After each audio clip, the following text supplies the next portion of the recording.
Bakı Kitab Mərkəzində şair Rüstəm Behrudinin Sənin gözlədiyin Qərib Türkmənəm adlı kitabının təqdimatı keçirilib. Tanınmış ədəbiyyat və mədəniyyət xadimlərini, mətbuat nümayəndələrini, oxucuları və şairin yaradıcılığını, pərəstişkarlarını bir araya gətirən təqdimat mərasimi böyük maraqla qarşılanıb. Rüstəm Bey ilə mən Darağacında tanışmışıq Rüstəmlə. Çox sevdiyim birisidir. Ümidim, uğurları bol olsun. Yeni şeirlərlə bizi sevindirsin, millətimizi sevindirsin. Tədbirdə xalq yazıçısı Anar, xalq şairi Sabir Rüstəmxanlı, Azərbaycan Dillər Universitetinin rektoru Kamal Abdullah, Azərbaycan Jurnalistlər Birliyinin sədri Elçin Şıxlı, eləcə də digər tanınmış çıxışçılar və xarici qonaqlar kitab haqqında fikirlərini bölüşdü. Rüstəm Behrudinin poeziyasının xüsusiyyətlərindən söz açdılar. Poeziyanı poeziya eyləyən, onu insana oxuduran təkcə təbiət təsvirləri deyil. Orada söz və fikir və düşüncə varsa, mən bunu əsl poeziya sayıram və onun müəllifini əsl şair sayıram. Çünki onun özünün də söylədiyi kimi şeiri oxuyub insan dəyişməlidir. Dəyişmirsə deməli, şeir deyil.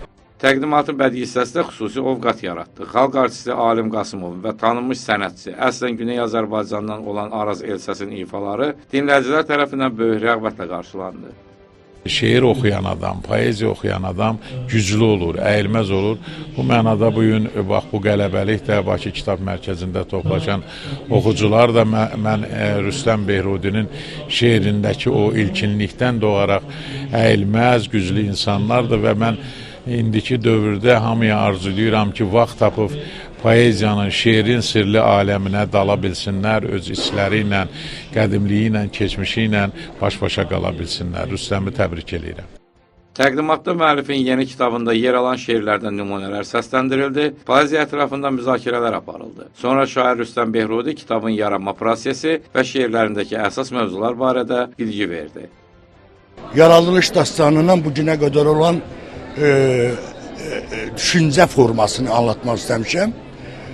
Elə düşünürəm ki, indi oxucular yiyəcək, kitabları apab oxuyandan sonra gələcək ki, mən bu missiyanın öhdəsindən gəlmişəm ya yox. Nə alimlər, nə bilim, ədəbiyyatşünaslar, bunlar deyir ki, mən çox möhtəşəm bu işin öhdəsindən, bu missiyanın öhdəsindən gəlmişəm, ancaq əsas söz oxucunundur, elə düşünürəm. Tədbirin sonunda şair qonaqlar üçün kitabını imzaladı. Qeyd edək ki, bu kitab şairin Azərbaycanda çap olunan sayca 28-ci kitabıdır. Xatırladaq ki, bu yaxınlarda Türkiyə Prezidenti Rəcəb Tayyib Ərdoğanın Rüstəm Behrudinin şeirlərini səsləndirməsi gündəm olmuşdu. Sözü gedən şeir həm Azərbaycan, həm də Türkiyə mətbuatında maraqla qarşılanıb.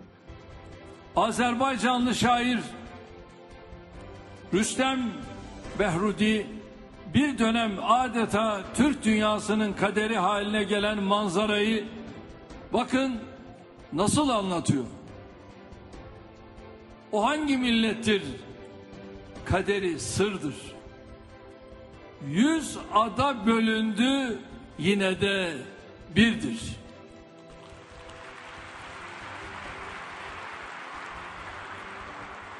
Ceyhun Cəfərli, Elçin Şuşalı, Qafqaz TV üçün.